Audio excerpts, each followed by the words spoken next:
important to critically engage with video games and comic books and movies and TV shows because it's a reflection of our society.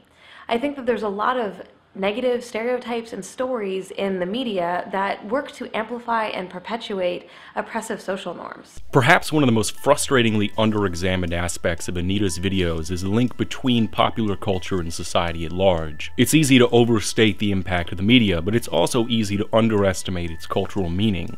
One of the most common responses to feminist frequency is that it's just a game, and she shouldn't take it so seriously. However, other people seem to be a bit more insightful on the issue, but fail to carry those insights to their conclusion. On one hand, you have people dismissing what feminist frequency tries to do by claiming that the media is just entertainment and not really meant for any serious intellectual scrutiny.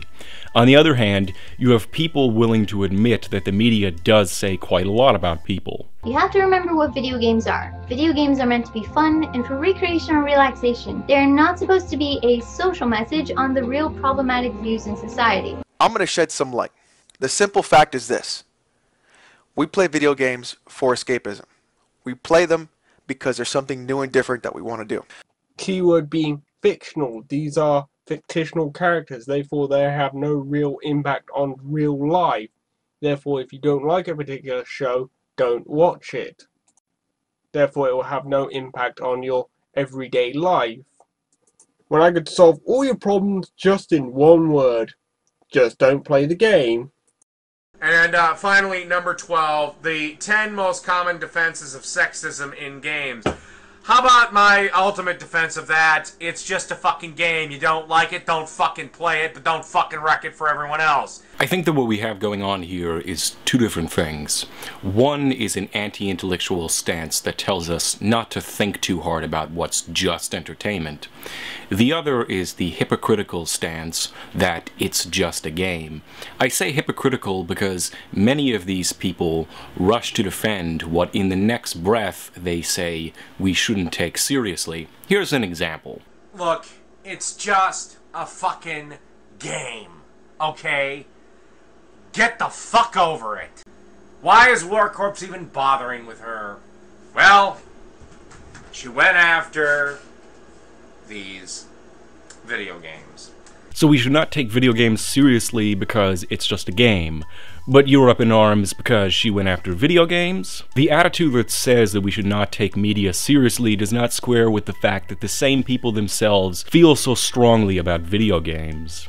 We, in fact, can learn a lot through the media, and the anti-intellectual stance that says otherwise is just trying to obscure the issue. Our media exposes something about our values and aspirations.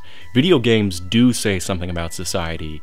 In particular, it shows how our society views women and men, and how they view themselves. This is why so many second-wave feminists, of which feminist frequency is an archetypical example, focus on the media. Some of the more honest responders actually acknowledge this, and it's interesting to examine some of what they say. If the hero is chasing after a sexy woman, I could relate to that. I could project my own desire for being with that sexy woman on the video game character because I paid my $60. And that goes for comic books too. Not only do we play them because of that, but we want to be somebody else. We're not happy with the way our lives are. We want to escape, just like you read a good book to escape, or you watch a movie to escape, or a TV show to escape. It's all escapism. And that's really why we love them so much. Now that we know that economics is the reason why entertainment is the way it is, how about she examine the reasons why humans want to see certain things, or why they buy certain things? Men want to see attractive women. That's why we have them in entertainment. It's not real. That's what we want.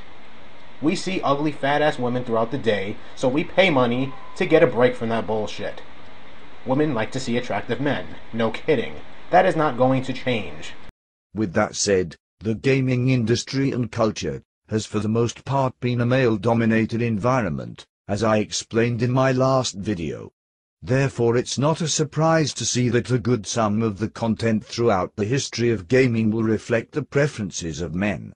Knowing this, some have asked, is this wrong and does this need to change? To which I will say, no.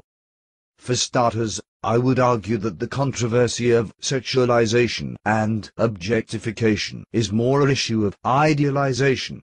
In a male-dominated medium, we could expect people and situations to be depicted in a fashion which appeals to men's preferences and, most importantly, their ideals. When feminists say that we live in a patriarchy, they do not mean that men have all the power and women have none.